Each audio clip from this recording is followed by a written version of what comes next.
Okay, well, good evening to our participant in the US and good morning to our participant from China. Welcome to our webinar on accelerating offshore wind development in the coastal province of China. As the world's largest carbon emitter, China has committed to achieving peaking of CO2 emission by 2030 and carbon neutrality by 2060. The power sector will play a pivotal role in meeting this target. However, due to the uneven distribution of renewable energy resources in China, the mature renewable energy resources, such as solar and onshore wind, are located in the western and northwestern region of China. The eastern coastal regions in China face significant challenges in decarbonizing their energy system due to the absence of local renewable energy sources in the past, as well as its high electricity demand. As the demand continues to grow in the future, the gap between their local energy supply and energy need will become more pronounced. Rapid development of offshore wind power offers a promising solution to the decarbonization challenges in China's coastal regions.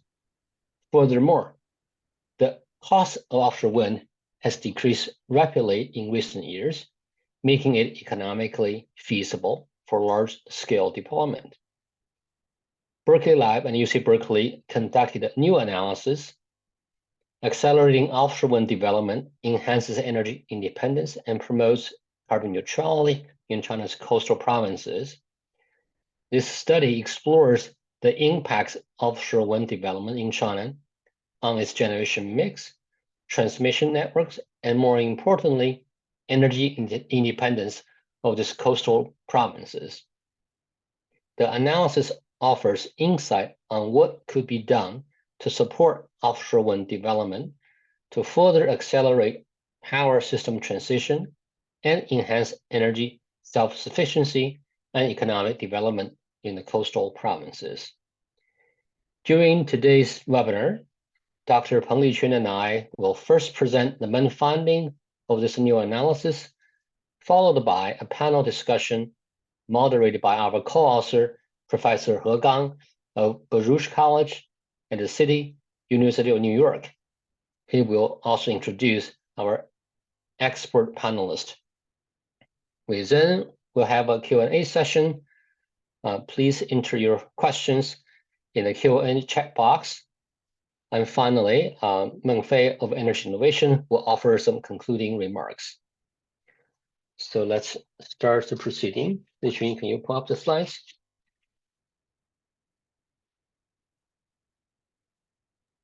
Yes, I put on the slides. Can you see that? Can everyone? Yes, yes, okay. Excellent. Well, this is the title of our presentation, and we have three co-authors today on this panel. Let's move next slides, please.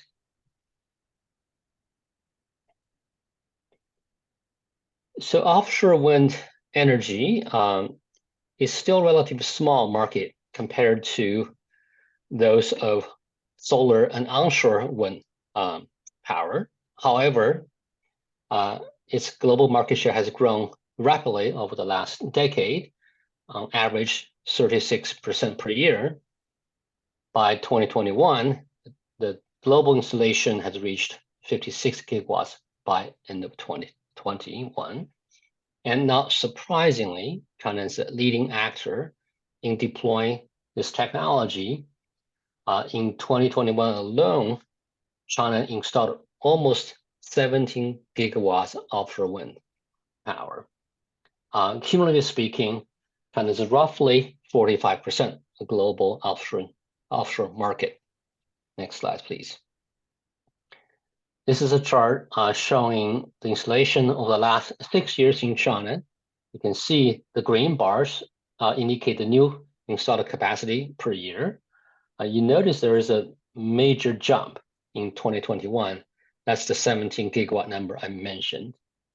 This progress is led by a very favorable feed-in tariff introduced in China, roughly 850 yuan per megawatt hours, and was ending in 2021.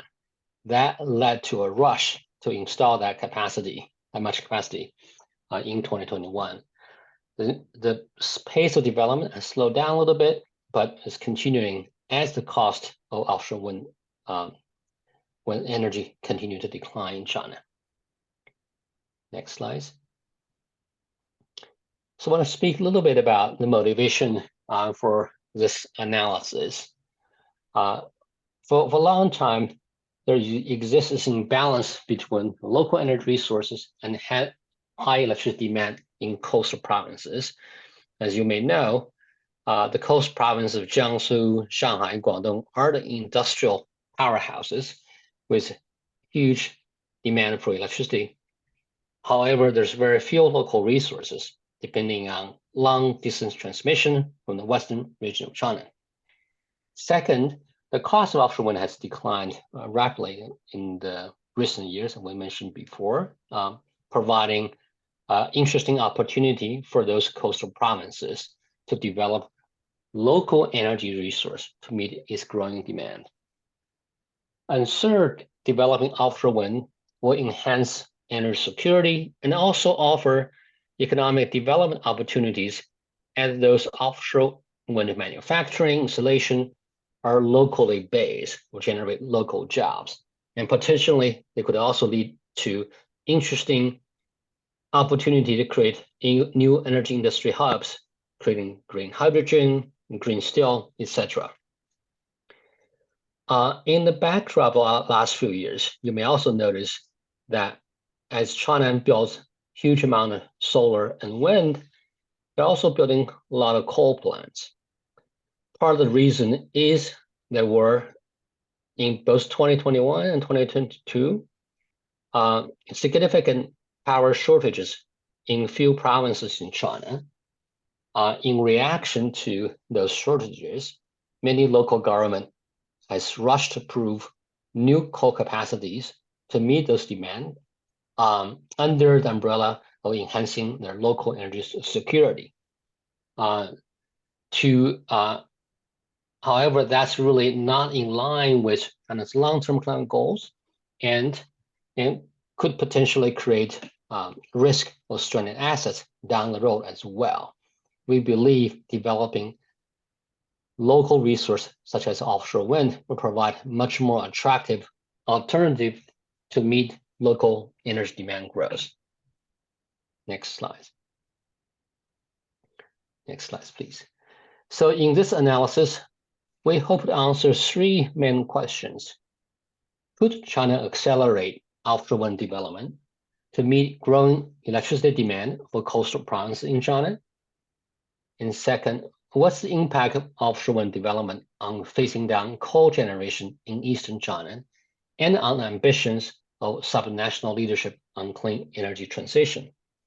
As China embark on the broader goal of reaching carbon neutrality, there's a need for certain regions to go first, and typically the industrial powerhouses along the coast have been a vanguard in other arenas of reform. And we think that with the development of offshore wind resources, these provinces could also play a leadership role as well in leading China's clean energy transition. The third question we try to answer is, what's the impact of offshore development on the regional grids and network development patterns of China's power systems? Are we still going to counting on the current framework of brain power from the west to east, or do we need to think differently? Now I'm going to turn over to my co-author, Dr. Peng, to continue the presentation. Okay, thank you, Jiang, for the excellent introduction to our work. And I will now take over and discuss the scenario design and key findings. So to address our questions, we designed 6 scenarios based on 3 dimensions: carbon emission caps, renewable costs, and offshore wind capacity constraint. Here, we set up 2 carbon emission caps and 2 renewable cost scenarios, and I will show the details of this data later. For offshore wind capacity constraint, we first look at no constraint scenarios. That means the installed offshore wind capacity is only based on cost minimization results. And moreover, we've set a scenario with rapid cost decrease for offshore wind based on the ATB rapid scenario data.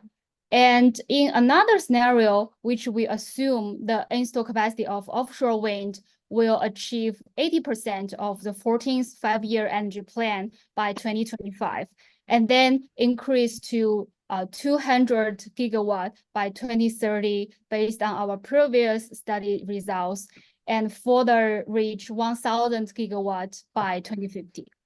So those three scenarios in red are the key scenarios here: base scenario, moderate offshore wind scenario, and high offshore wind scenario. Here I'm showing the carbon emission pathways in low and high carbon emission caps from 2021 to 2050. Under the no carbon emission cap scenario, we will achieve carbon neutrality in the power system by 2045. And under the high carbon emission cap scenario, we will achieve a 90% reduction in carbon emissions by 2050. This figure shows the projected capital costs of offshore wind in the model. The top two cost scenarios are derived from Bloomberg NEF dataset, and the lowest one combines the initial cost from the BNEF with a decrease rate from the ATB dataset.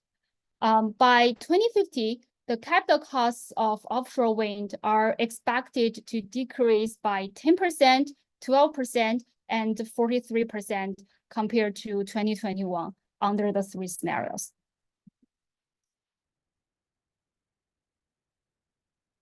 Another important model input is the projected electricity demand in the future. Here, we summarized the electricity forecasting results of existing reports through a literature review. And we used the mean value of the existing data as the electricity demand input in our model.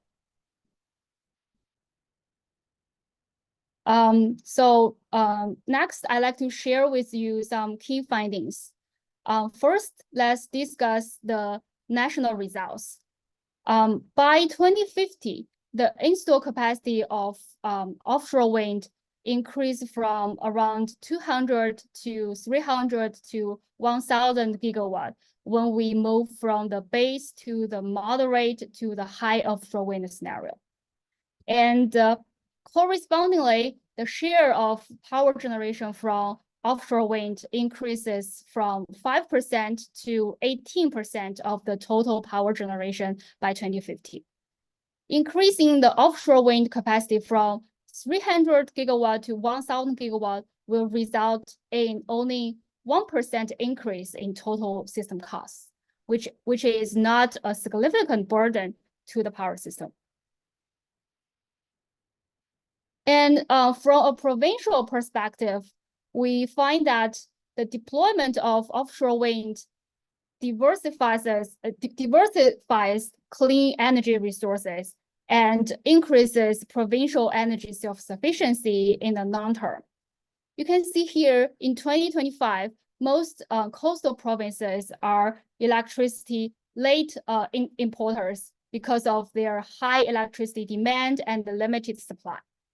The expansion of offshore wind contributes largely to power generation in coastal provinces. Here, by 2050, under the high offshore wind scenario, key coastal provinces with relative high electricity demand, such as Shandong, Jiangsu, Zhejiang, and Fujian provinces, achieve energy independency and become electricity exporters. And moreover, offshore wind deployment can accelerate the phase down of coal power generation in some coastal provinces. For example, here in 2030, the green and black numbers indicate the share of offshore wind generation and coal-fired power generation relative to the total electricity demand in each province under 3 scenarios. And here you can notice that in Zhejiang province, the share of coal-fired power generation decreases from 17% to 13% as the installed capacity of offshore wind increases.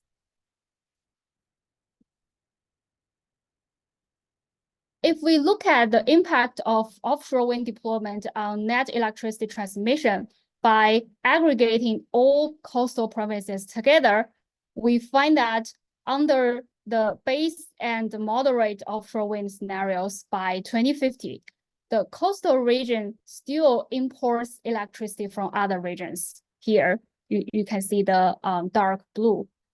But in the high offshore wind scenario with 1,000 gigawatt of offshore wind installed capacity by 2050, the coastal region achieves energy self-sufficiency and even exports 70 terawatt hour of electricity.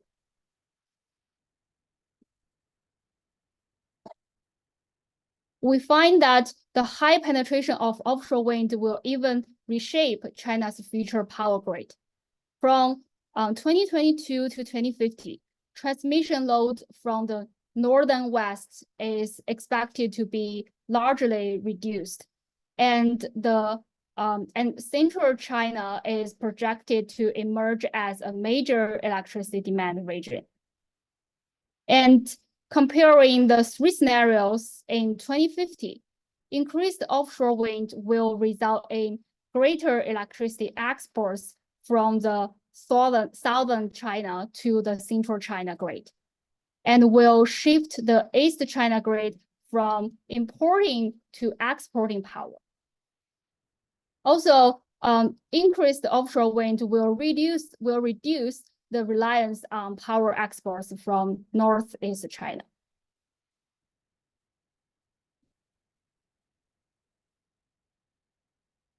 We find offshore wind can also reduce the need of energy storage in the long term.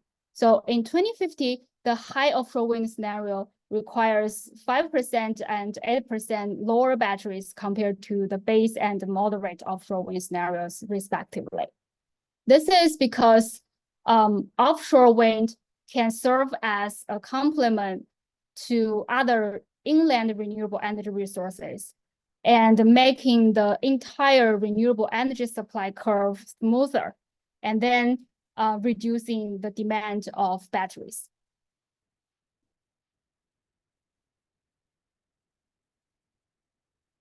We also look into provincial investments by comparing the investments between the moderate and the high offshore wind scenarios. Investments in the coastal provinces increase significantly in the high offshore wind scenarios compared to the moderate offshore wind scenario. And you can see that except for West Inner Mongolia, most of the investments are concentrated in Guangdong, Zhejiang, Jiangsu, and Shandong provinces in the high offshore wind scenario.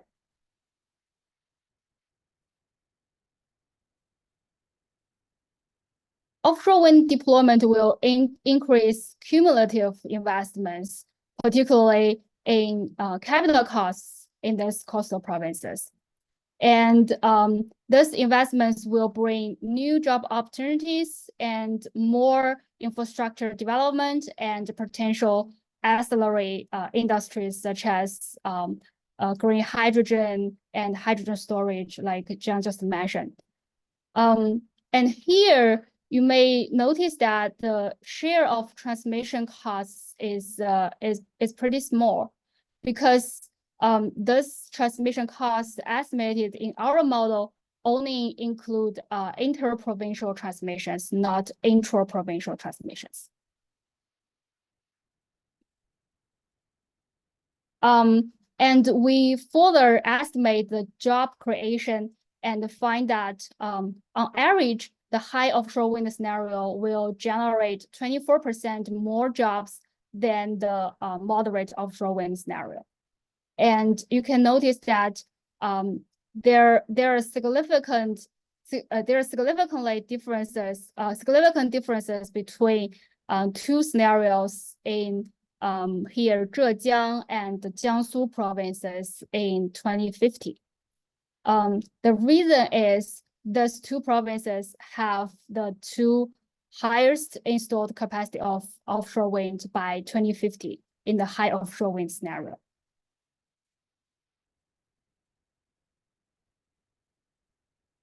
While comparing national job creation, we find that total job creation in the high offshore wind scenario slightly decreases compared to the moderate offshore wind scenario. What does it mean? It means developing offshore wind shifts the job opportunities from inland provinces to coastal provinces. And this is also a very interesting topic to look into in our next steps.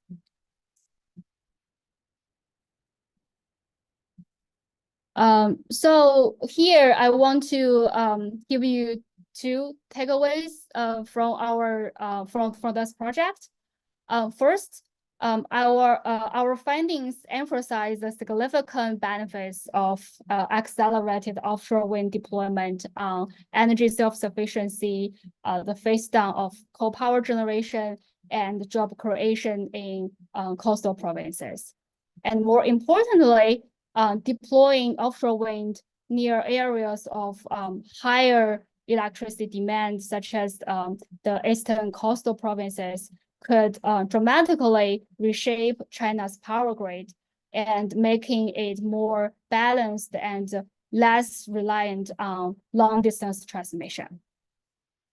The second takeaway is accelerating offshore wind deployment will not bring a big economic burden to the power system.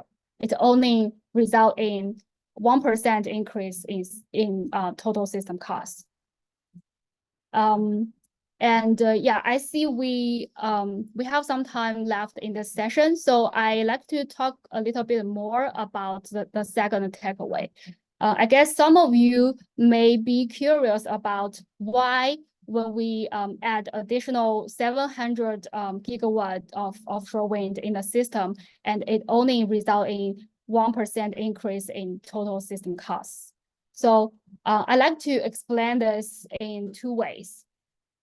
First, although we know the offshore wind capacity reaches 1,000 gigawatts in the high offshore wind scenario, it only represents a small fraction of the total installed capacity.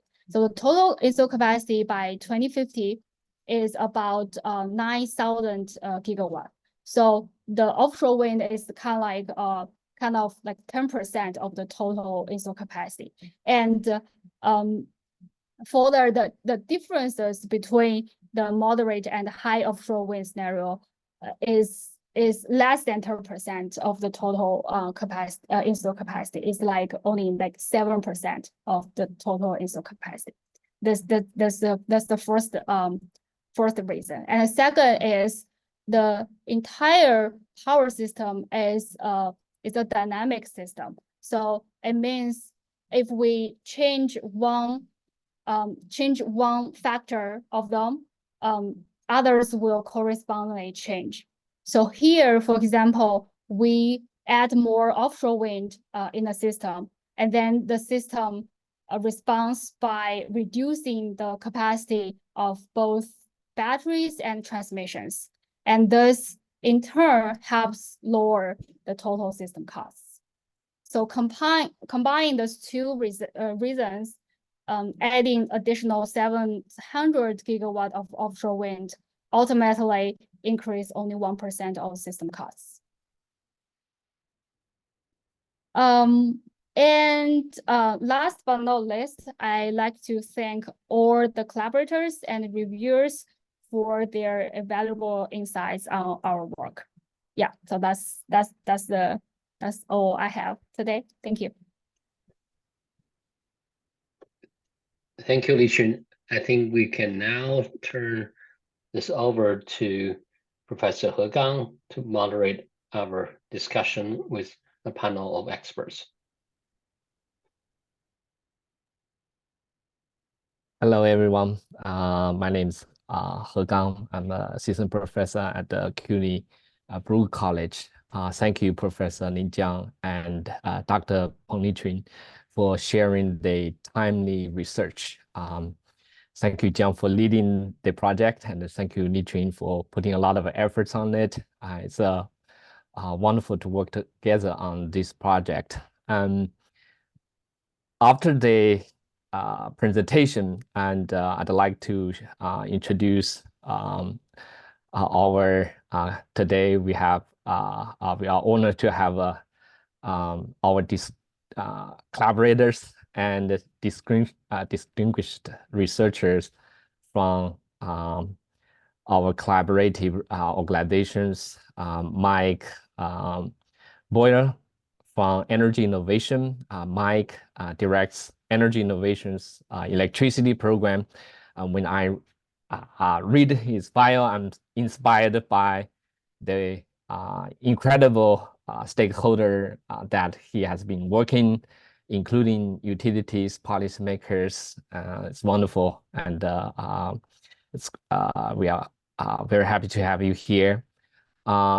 After Mike, we will have Yuan Bo. I'm not sure if he already joined us, but if he could, then we will have Yuan Bo from State Grid Energy Research Institute to share some perspective.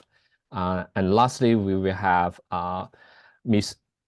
Liu Yujin from Rock Mountain Institute. Yujin is a principal in Rock Mountains Institute's China program, and she works on the power sector and has a lot of experiences to the different pathways, the role of different technologies, national, regional programs. So first, let's invite Mike. Please, the stage is yours. Sure. Well, thank you for that kind introduction. I feel really excited to be here and honored to be invited. So I suppose where I'd like to offer my comments is just that the findings of this study really echo similar findings we made in a similar examination of high penetrations of offshore wind in the United States. And it also, I think, builds on work that Professor Lin led with UC Berkeley and Lawrence Berkeley National Lab, looking at scenarios that reach an 80% clean electricity system in China by 2035. So I will not focus on that study, but rather our work in the US, which we also did in partnership with some other scientists at UC Berkeley on high offshore wind penetrations in the US. So first, we also found that offshore wind performance continues to improve. I expect the cost of offshore wind resources to continue to fall as production scales up worldwide, and we may see that happen maybe first in China. So it's definitely become a leading indicator with all the large offshore energy parks and deployment areas that are currently under development. There are some global supply chain bottlenecks and some unfortunate international trade disputes that are making it more difficult to realize this potential, particularly in the US, but we still expect costs to fall over the long term.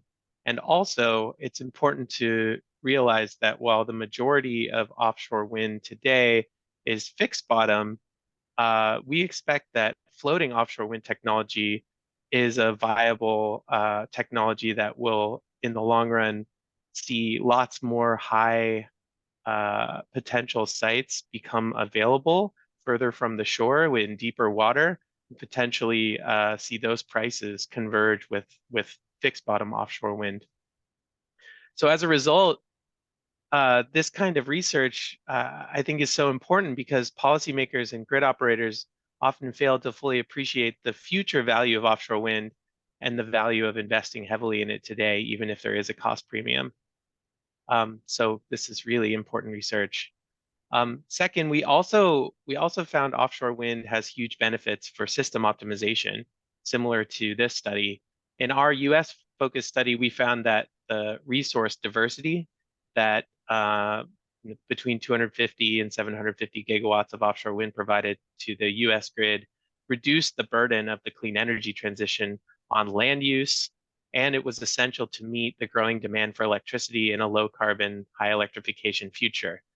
It just sort of made the targets feel more reasonable over time and how much deployment was needed.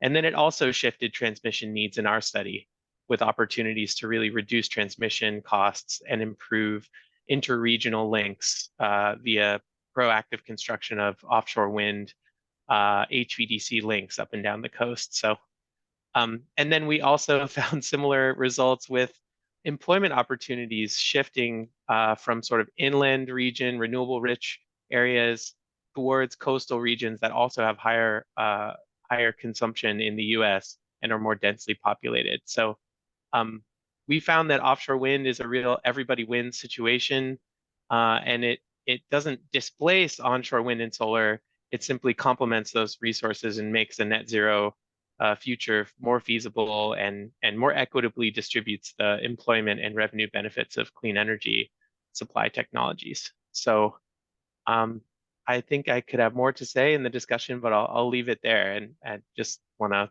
echo congratulations for this great work. Thank you, Mike, for sharing the insights and the perspective from US side. That's echo many of the findings of this report, and at the same time share experiences from the US perspectives. I really appreciate it. That again shows the great potential and impact of offshore wind and maybe an area for US-China collaborations. Thank you. I believe Yuanbo might travel, so let's move to Ms. Liu, please. Yeah, thank you, Dr. He Gang, and also thank you, Dr. Lin Zhang and Li Chun for your presentation. So this is really, you showed a very great picture, a very promising picture of offshore wind development, especially I think the third part, the impact of grid, especially the long-term transmission direction, that's very interesting. And it's definitely one of the most important questions that need very early stage engagement and also early stage policy discussion at this point of time. So my comments are actually not really about the report itself. I think it has done a very great job in terms of showing the picture and what the impact it would bring. My comments would be more about the next step, or especially regarding how to make this 1,000 gigawatt really happen. Because I think it's more like what we can work together on after having this macro picture. So there are a few things I would like to share. These are all some findings or reflection from our daily work, especially from the perspective of sitting in China. So the number one thing is it's very important that we discuss how offshore wind can phase down coal. And I noticed you actually mentioned coal generation, not really coal installation. I'm not sure whether you intentionally to distinguish generation and installation, but that's a very, very valid point. And actually from our daily from our engagement with the policymakers and also the power system planner in China, I think the power system planning method is very urgently to be updated in China. Otherwise, no matter how much renewables we build, it looks like the power planning method is still heavily relying on coal. So for example, so in general, what we observe is that the power planning method in China right now is still what we call the peak load planning, meaning that it only picks the peaking hours usually is in summer, but also in some provinces it's now also in winter. And then the system planner will calculate how much capacity can be used during that period. And we noticed that renewable usually only like the capacity ratio is very low for renewables. For example, for Shandong, so Shandong's peak hour is usually in summer, and when in their system planning, they don't really consider onshore wind because wind speed in Shandong is quite low during summer, and they only consider like 15% of the total solar installed capacity. And that's why you see coal plays a very important role in this math game. And also energy storage is gradually being considered, but there is still a lot of room for improvement. So I think talking about the planning system is also it is actually very important in terms of like phasing down coal, not only generation, but also the installed capacity. And the second thing I would like to share, the second thought I would like to share is about the pricing mechanism. So Li-Jun mentioned that the national feed-in tariff mechanism has already ended 3 years ago. And so now actually this is not this problem is not only for offshore wind, it's actually for all the we call it front of the meter, or the like the large scale wind and solar projects in China. So right now there's actually there's no feed-in tariff, there's no like contract for difference like what we have in the Europe, and there's no mature PPA multi-year PPA mechanism that we observe in the that very common in the US and also in the Europe. So basically it's like just playing a game, like you bet what the price could be in the next 30 or 20 to 30 years. And that's why this could be less a problem if the investors are mostly state-owned enterprises.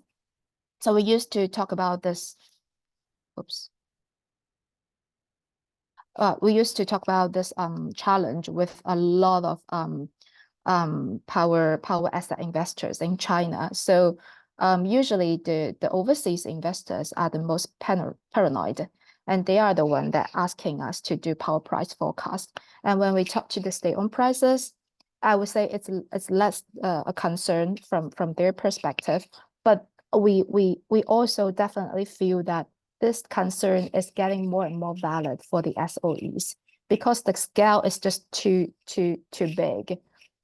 And a lot of them, especially coupled with power market reforms, where a lot of them actually seeing a very significant price fluctuation of renewables, especially for solar. The realized price for solar goes really low in the middle of the day. So I think from our perspective, like we are all like independent think tanks or research houses, proposing a reasonable power pricing mechanism coupled with what we are doing in power market reforms is also very important to enhance the confidence of offshore wind investment in China. And the third thing is about extreme weather. So when we talk to, this is also related to my first point, that the power planning mechanism. But when we talk to policymakers, especially the provincial policymakers, we could feel that there's very strong concern on the impact of extreme weather on power supply reliability. So extreme weather impacts both generation and consumption. So when we talk about how about having renewables and batteries to replace coal capacity, the first question being asked is always so how do you measure and forecast the extreme weather conditions? So I'm not quite because of the time constraint, Li-Chun didn't really mention about the data input, for example, like the generation profile of wind and also the demand curve in these provinces.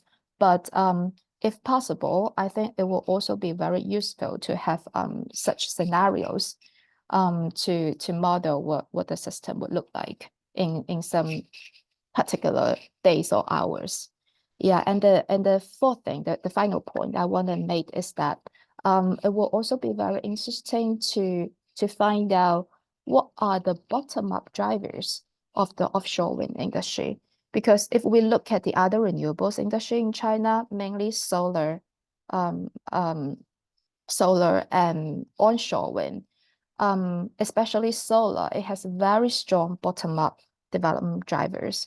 And so, and for onshore wind, the decision is mostly being made in the provincial level. So for offshore wind, I think many coastal provinces want to have the manufacturing hub, like Li-Chun mentioned, like employment and economic development. These are all the benefits of having a strong offshore wind industry for a province. But what could be the others? I mean, number one, to be frank, China's wind industry, especially the offshore wind manufacturing industry, is not that strong in terms of exporting. So we are very strong in exporting solar panels and batteries, less strong in terms of exporting onshore wind. And for offshore wind, I think China still, I mean, we can only look in our domestic market. There's not too much overseas market that the China offshore wind industry can target at this point of time. So so number one thing, the market share could be not that big. And the second thing is even in terms of employment, I mean, what exactly the number would be, and do they look really attractive for the local governments? And then what could be the other drivers? I think it would be very helpful if we can identify more incentives for the local government, especially for the local government's perspective. Yeah. So yeah, that's the 4 points I want to share. Thank you so much, Eugene, for sharing your thoughtful comments, especially from on the ground. Those are really helpful. I'm not sure if Li-Chun Jiang, do you have anything that you like to respond to Eugene's comments and Mike's comments? For Eugene's Mike might want to jump into. Excellent. Well, thanks, Mike and Eugene, for offering those thoughtful comments. They cover a lot of ground. Li-Chun and I haven't really talked about how to divide them up yet, but let me try to answer a few, maybe also let Li-Chun address some as well. So on the bottom-up driver, and that's a key question we thought about as a motivation for this analysis. It's like, what are the local interests that may take technology to the next stage? We totally agree this is not for export. The first stage is always for local market, and China's offshore wind industry may not be as global beating as its solar. However, it's still one of the strongest on the global stage.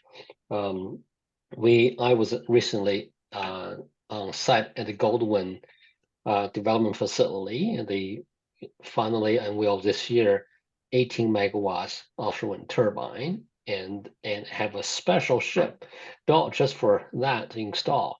So I think that capacity of China's offshore wind industry is globally leading. For local interest, one of the things we heard talking to local folks is really ensure the grid reliability and security. Oftentimes, given the immaturity of market mechanism in China between electricity trade between provinces, folks often feel unsecure, even they have a so-called contract with other province. on interprovincial transfer. They rather want to have their own local supply because the market mechanism is not, fully robustly developed. And right now they're going back to coal to use as a backup.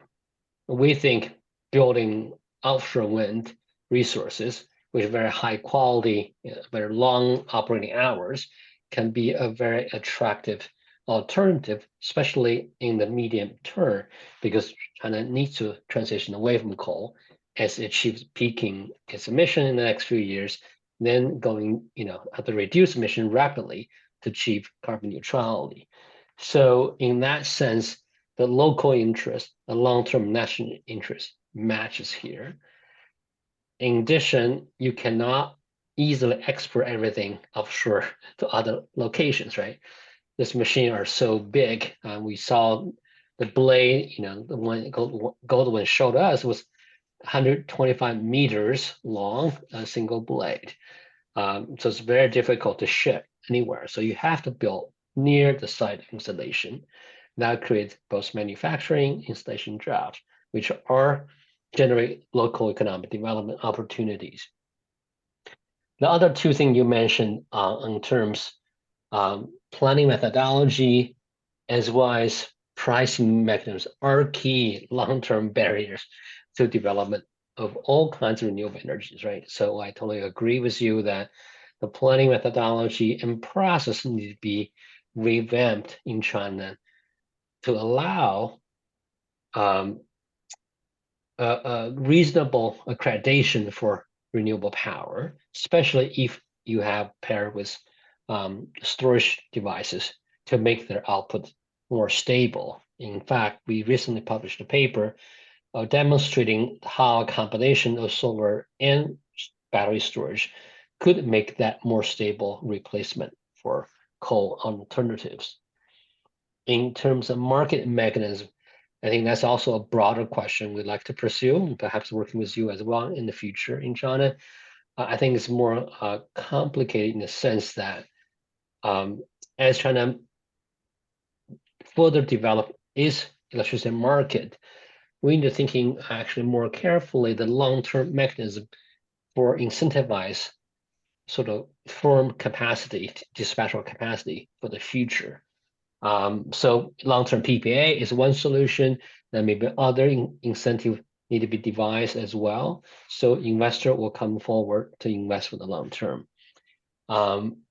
Maybe Li Chun can talk about the coal generation replacement and installation part. I don't think we purposely modeled the retirement itself, but we do have the generation mix.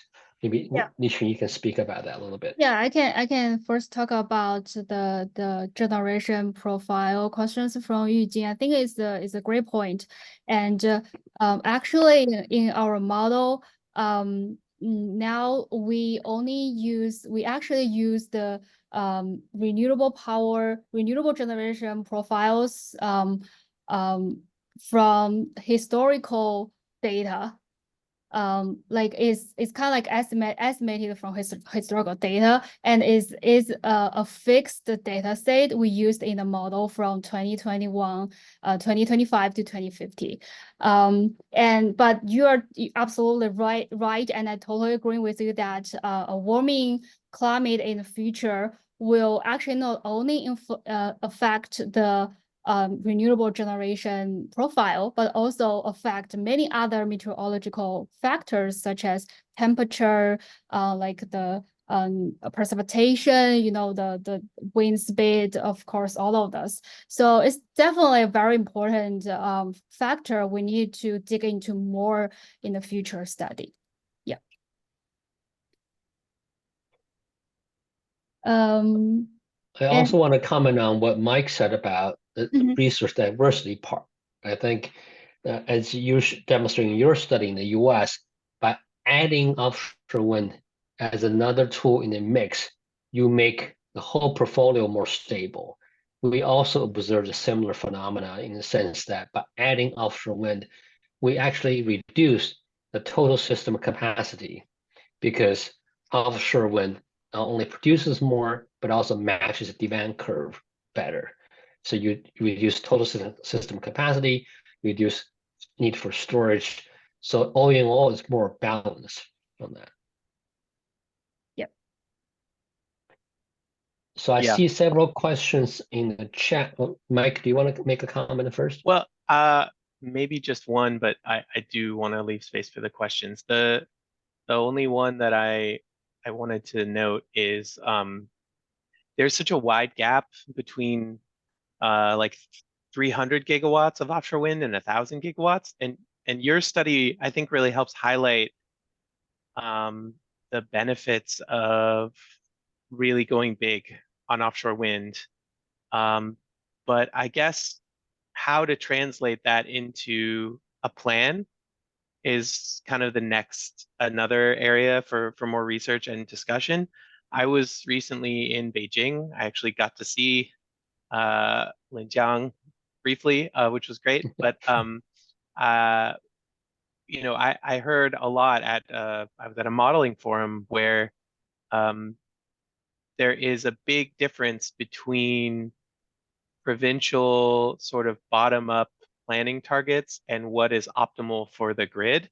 And you can see the huge difference in the transmission that's needed to optimize a high offshore wind scenario, which sort of more equitably distributes benefits versus one that is focused more on onshore, more heavily on onshore wind and solar. How to promote the construction of the transmission network that is more balanced when the incentives are mismatched between the provinces and the implementation of planning is a really important thing to keep working on, I would say, because the vision that you produced is really appealing, I think, especially to certain provinces that may feel left out of the renewable energy transition. And I think part of that is addressing this issue with interprovincial trade and sort of regional transmission planning and market expansion as tools in the toolbox to help address some of these incentives. But I think it starts with what planning targets, what shift in planning targets and directives is necessary, and how does that get implemented at the provincial level? That's a terrific suggestion, and it's a great area of work. We look for working with you, with Eugene. How do we actually create an engagement process to have this dialogue between central planning and provincial and regional planning, right? There's a weak link there. There are processes in China itself, but it's not clear it's tied with a more open modeling approach so everyone can understand how you get your result, right? We are developing an open source modeling platform, and we'll be happy to share with everyone so we can see why we get the result we get. So we want to start, populate this discussion with a more concrete modeling tool and potentially planning methodology improvement to capture what Eugene mentioned before. How do you give appropriate credit to renewable energy resource in the planning process, which is very technical, however, critical assumption in power system planning. It's too bad that Dr. Yuan Bo couldn't join us. He was going to join us, but he's on a trip, probably making calling difficult. He would share from a great planning perspective how he thinks of this, how this work. One thing he did mention to me before was this at least open another scenario, right? The planning scenario wasn't like this before. It was mostly dominated by planning from west to east.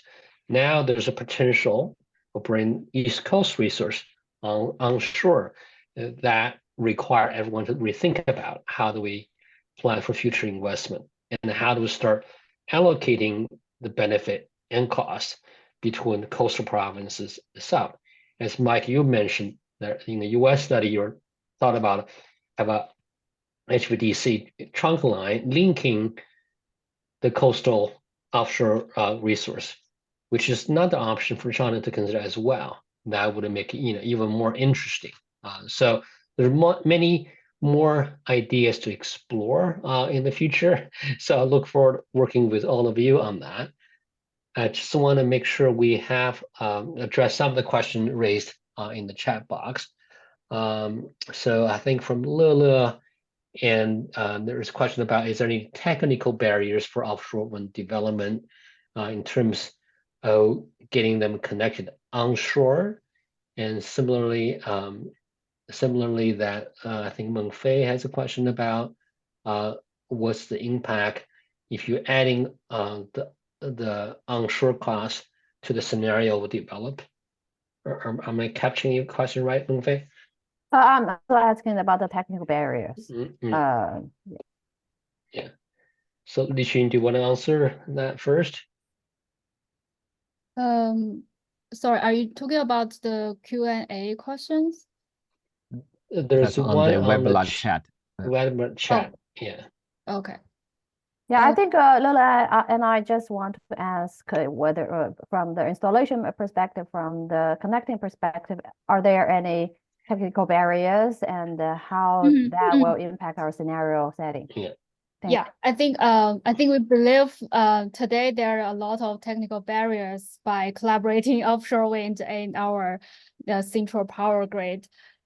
So in this project, the project we're presenting today, we actually, unfortunately, we didn't include this part in the total system cost or anything here.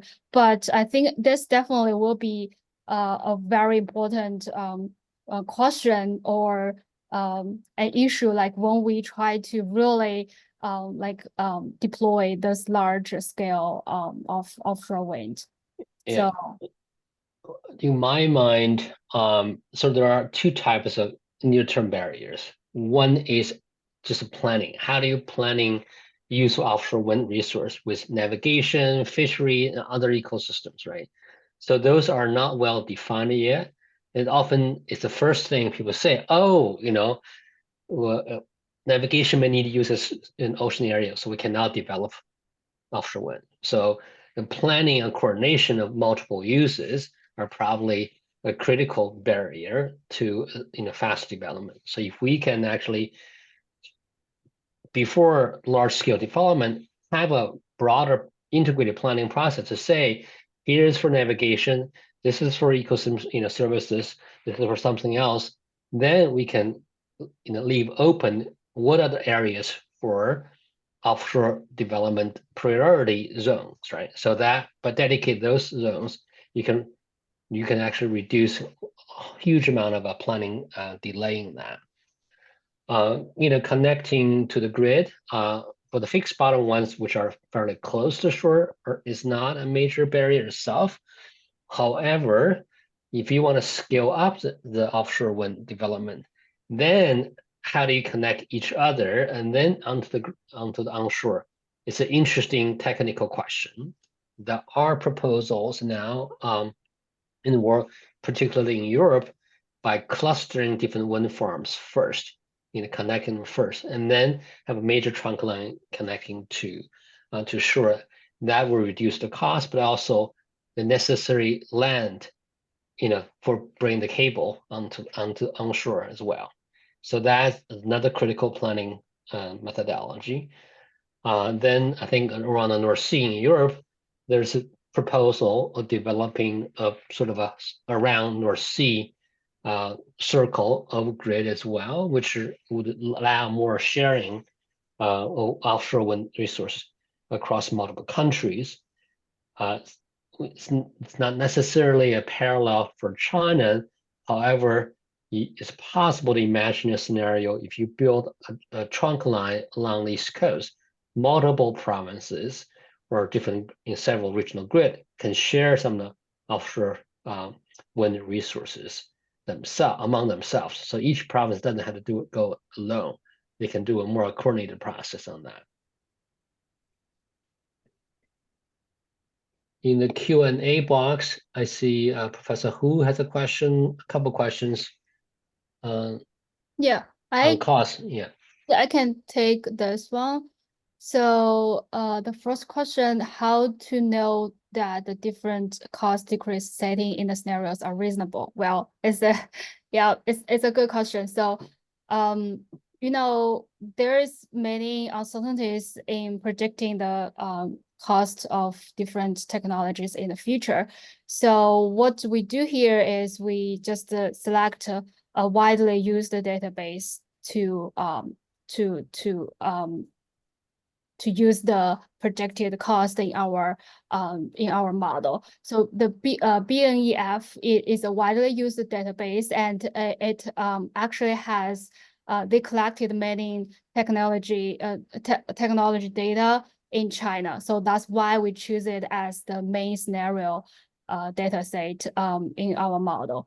But also we noticed that the decrease rate of offshore wind in that database is relatively low compared to the ATB dataset, which is based on US. So that's why we set additional scenario in our model to estimate what will happen if the cost of offshore wind can decrease quickly than the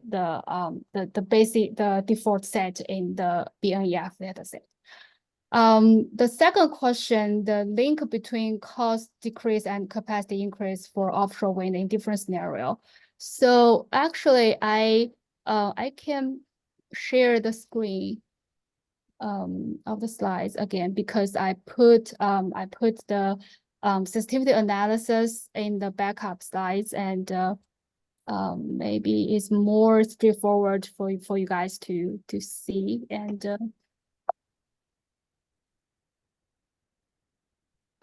so this table shows the install offshore wind capacity and total system cost on the all scenarios, the all 6 scenarios I mentioned in the scenario design. So if you compare the offshore wind capacity between high and no renewable cost scenarios, you can see in general, the offshore wind capacity is installed higher in low renewable cost than high renewable cost. But compared to the renewable cost, the carbon emission cap is a more important factor to drive the offshore wind install capacity. And the third one, yeah. I just wanted to say, like, it's one of the hardest variables here to predict is how deployment affects cost. Generally speaking, the more you do something that is repeatable and the more you build up the supply chain and manufacturing capacity, you can achieve economies of scale. And we've seen that that's true with offshore wind in China, in the UK, in Europe. Not yet in the US, where we still only have a few offshore wind farms, but we're getting there.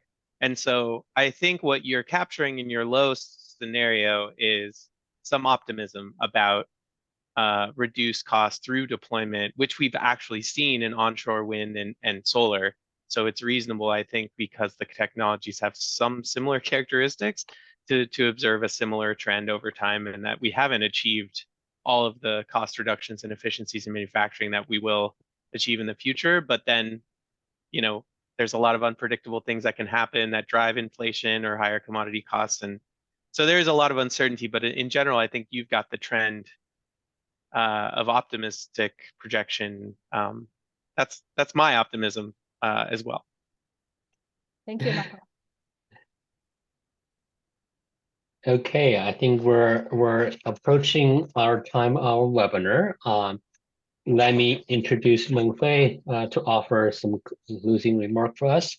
Ms. Mengfei is Energy Innovations China Director, where she leads the firm's China policy practice area to accelerate China's pace of decarbonization and transition to renewable energy. Prior to joining Energy Innovation, Fei was a researcher at the Institute of Transportation Studies at the University of California, Davis, where she conducted policy research related to promotion of zero-emission vehicles, public transport, and 3 revolutions: electrification, automation, and shared mobility, among other topics. Prior to that, Fei ran climate change grant-making programs in China and the Energy Foundation China for more than 15 years. Fei, the mic is yours. Thank you, John. Since we're already running out of time, I will be very brief. And first of all, we are very honored to support this research. And I think this report is published in the right timing, as we're seeing a growing interest on the offshore wind. And it's good to see there are a lot of promising benefits from the offshore wind, which I personally most interested in the coal phase out. Actually, I'm not even that ambitious. I hope our study maybe could stop some of the new coal power plants build out in the recent years. As you might all hear that among all the provinces, some coastal provinces, especially Guangdong and Jiangsu, are the top two provinces asking for the new approval of coal power plants. John mentioned the reason, but then we maybe say when they see John's report, they can say, hey, wait a minute, maybe I can build less coal power plants as they needed. So if we can achieve that, that will be a big win for me. And the second is that I think a lot of the good discussion today, but I think this will just be the start of our work, not the end of the work. As John mentioned, there are some planning challenges ahead. This needs to be dealt with the national government, especially the provincial government. So I believe John has already talked to some of the research teams and the state grid teams. And also in the next phase, we're planning to organize a meeting with the provincial governments. And hopefully with their support, we can be more realistic about our ambition. Maybe not 1,000, maybe 800 is enough. But let's see, let's be ambitious but also be practical. And third one, I think I would like to say that we have a lot of good opportunities to promote offshore wind. As you might know, that California and China signed 7 MOUs, 2 with the national government and 5 with the provincial government. And in the MOU with NDRC, power sector work accounts for about 80% of the items that two places would like to collaborate. And offshore wind is among one of the topics they single out for collaboration on the research and on the demonstration. So that shows the attention from the both government, and also we see interest from province of Shanghai, province of Jiangsu, and the province of Hainan to further develop offshore wind. I think that's all our opportunities, and we have some preliminary research maybe they haven't done yet. So it's a good resource for them, and we'll hope we can collaborate. For all the people joining the webinar today, hope we can work together to promote offshore wind. Thank you, John. Well, thank you, Fei, for those wonderful words. We look forward to work with you and others on this call, on webinar, to further refine our analysis, but also more importantly, engage local teams to have more fact-based discussion. What are the best ways to support local economic growth and reducing carbon emission and achieve their own goals in the future? Thank you for joining us on this webinar. We look forward to sharing more results with you in the future. Thank you for joining us. Bye. Thank you. Thank you. Thank you. Thanks, Gang, for moderating the discussion. Thank you. Thanks. Yeah, okay. Take care. Bye-bye.